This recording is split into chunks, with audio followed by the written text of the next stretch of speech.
Today's guest is Bob Zarlengo. He's a partner with Zarlengo Robb, LLP, CPAs and Business Advisors in Wheat Ridge, Colorado. Thank you to Zarlengo Robb, CPAs and Business Advisors in Wheat Ridge, Colorado for providing a location for us to film this episode. At Zarlengo Robb, they think like business owners. For more information about Zarlengo Robb, please click the link in our website show notes. Hi, I'm Norman A. Hood, financial advisor and host of the Exit Plan Show. I interview America's top advisors like Bob Zarlengo to help business owners like you enjoy more personal freedom, grow their companies faster, and transfer ownership seamlessly when the time comes.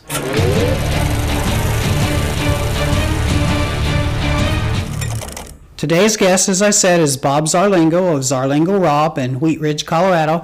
Bob has more than 4 decades of experience in the public accounting industry.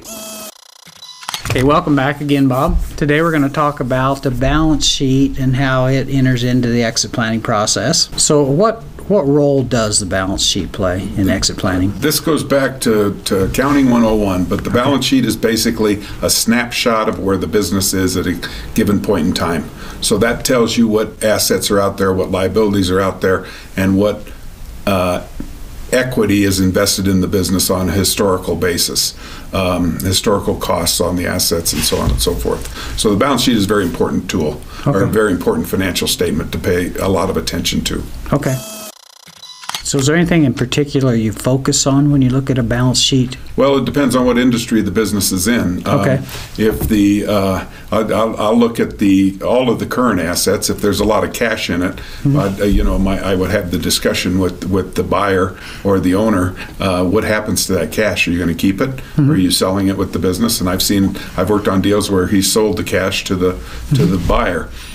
So cash is important. Receivables are important. These are the things that are going to keep the business going in the next 12 months, and inventory is important. How in receivables, how many days outstanding are there in your receivables? How long does it take you to collect money that you bill today? Is it 28 days? Is it 35 days? Is it 40 days? Whatever that day is.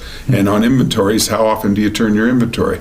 I'll always compare whatever the industry that they're in, compare their ratios to the industry ratios to see how they're doing. You want to look at the long-term debt, and there too, how much of that are you going to are you expecting the buyer to assume? A lot of times in closely held businesses, the buyer may say, hey, you can keep the receivables, we'll buy the inventory, or you can keep the cash, but you got to pay all the payables off and all the stuff, so we're starting fresh.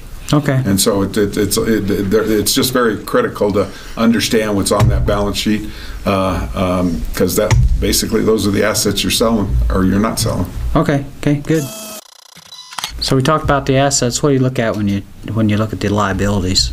Well, the liabilities are important. One is to see what are current liabilities versus long-term liabilities. Current liabilities are basically classified that way. They tell whoever's looking at them that these are going to be paid in the next 12 months. The long-term liabilities are just as are critical as well, because it shows what kind of commitments are out there, and if you're going to be asking a buyer to assume those, you want to know that what he's got going, or what's going to be part of his obligation. When a buyer assumes liabilities, it actually increases the purchase price.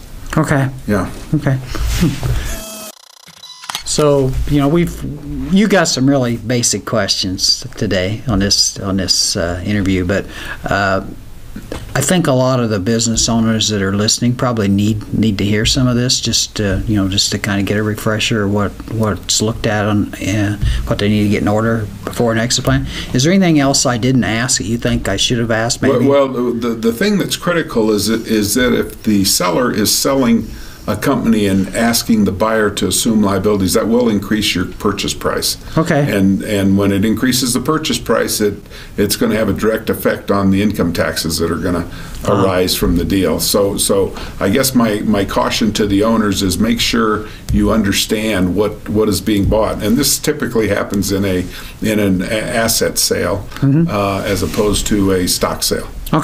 So that's something they need to talk to their tax counsel before they... Tax counsel, their attorney, their CPA, their exit planning guy should be proficient in that to discuss the pros and cons of it. The saying, I heard a saying, one buyer's no buyer, and so if somebody comes along and wants to buy your company and you like the price, you may still want to do a little checking on Yes. tax consequences. Yes, absolutely, absolutely.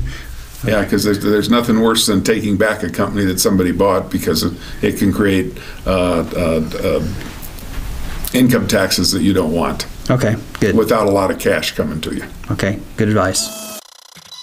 At the end of this video, you can subscribe to our free newsletter, download free guides, and have an opportunity to win free books from Amazon.